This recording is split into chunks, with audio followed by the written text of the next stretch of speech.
On entend souvent parler des pluies acides, hein. Ça sonne un peu inquiétant. Mais qu'est-ce que c'est concrètement?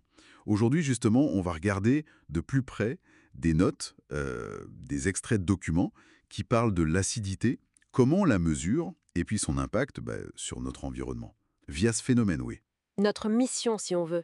Essayer de piger ce qu'est le pH, quel est son lien avec ces pluies acides et comment on fait pour le mesurer. Oui, c'est un point essentiel.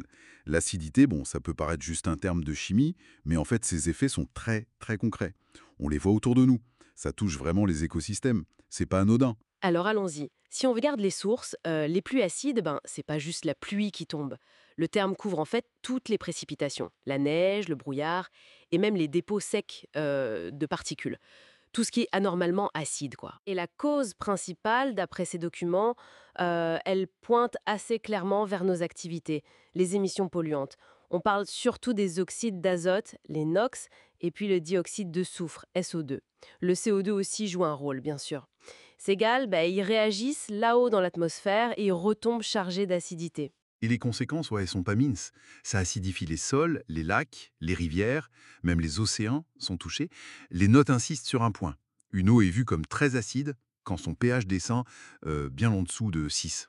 Oui, et ce qui est assez terrible, et peut-être un peu contre-intuitif, c'est que cette acidité, elle va faciliter la libération de métaux lourds. Des métaux qui étaient tranquillement piégés dans les sédiments au fond. Et là, paf, ils se retrouvent d'en haut. Ah oui, d'accord. Et ça, c'est toxique pour. Exactement. Pour la faune, la flore aquatique, ça perturbe tout l'écosystème, c'est grave. Alors, pour agir, la solution de fond, évidemment, c'est de réduire les émissions. Mais bon, ça prend du temps. À plus court terme, on utilise parfois des traitements alcalins, donc basiques, pour neutraliser l'acidité, essayer de faire remonter le pH de l'eau ou du sol. Et pour parler de tout ça, il y a un mot, une mesure qui revient tout le temps, le pH, potentiel hydrogène. C'est vraiment l'indicateur clé. Tout à fait. Le pH, c'est une échelle. En général, elle va de 0 à 14. Et attention, sans unité. Si c'est moins de 7, c'est acide. Plus de 7, c'est basique. On dit aussi alcalin. Et pile à 7, c'est neutre. D'accord. Et ce chiffre, il est lié à quoi exactement? Il est directement lié à la concentration des ions hydronium, H3O+. On peut les imaginer comme les agents de l'acidité dans l'eau. Plus il y en a, plus la solution est acide, et plus le pH est, c'est ça le truc un peu piège, l'échelle est inversée. Ah oui, faut faire attention à ça. Voilà, moins il y a d'H3O+, plus c'est basique, et donc plus le pH est élevé, proche de 14. Et l'eau pure, elle, elle est neutre, pH 7. Pourquoi? Parce qu'elle a une propriété un peu spéciale, l'autoprotolyse.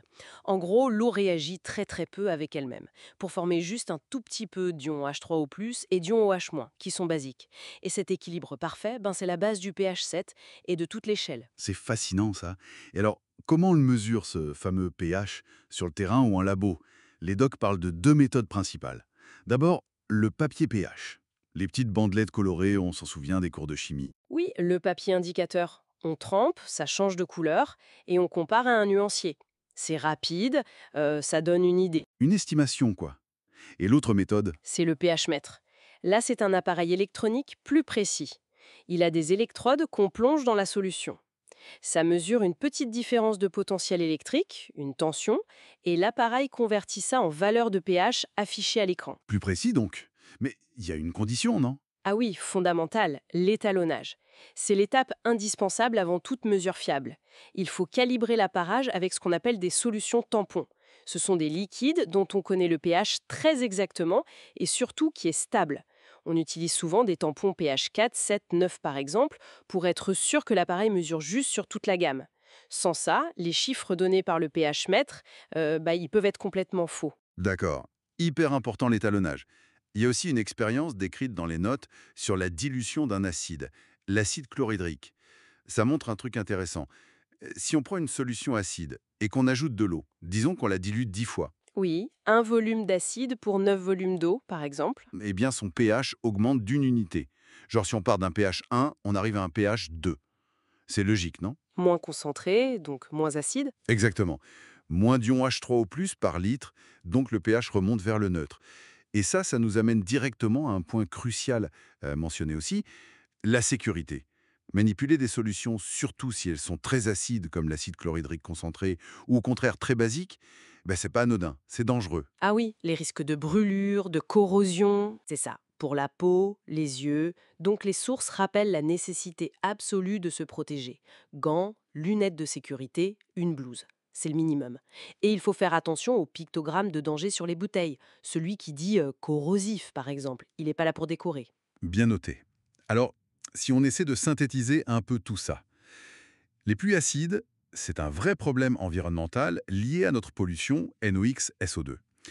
Elles font baisser le pH des eaux et des sols, ce qui nuit aux écosystèmes, notamment en libérant des métaux toxiques. Voilà. Et le pH, c'est la mesure de cette acidité, liée aux ions H3O+. On le mesure soit de façon approximative avec du papier pH, soit précisément avec un pH mètre. Mais alors, bien étalonné. C'est ça. Et on a vu que diluer un acide, ça diminue son acidité, donc ça augmente son pH. Et surtout, prudence quand on manipule ces produits. Tout à fait. Et ça nous laisse peut-être avec une dernière pensée, une question soulevée par les documents. On a vu que les traitements alcalins peuvent neutraliser l'acidité localement, dans un lac par exemple. C'est utile, oui, comme un pansement. Mais est-ce que c'est vraiment une solution durable si on continue à émettre les polluants qui sont la cause première? Et puis, que deviennent à long terme les produits de cette neutralisation chimique dans l'environnement? Ça pose question, non?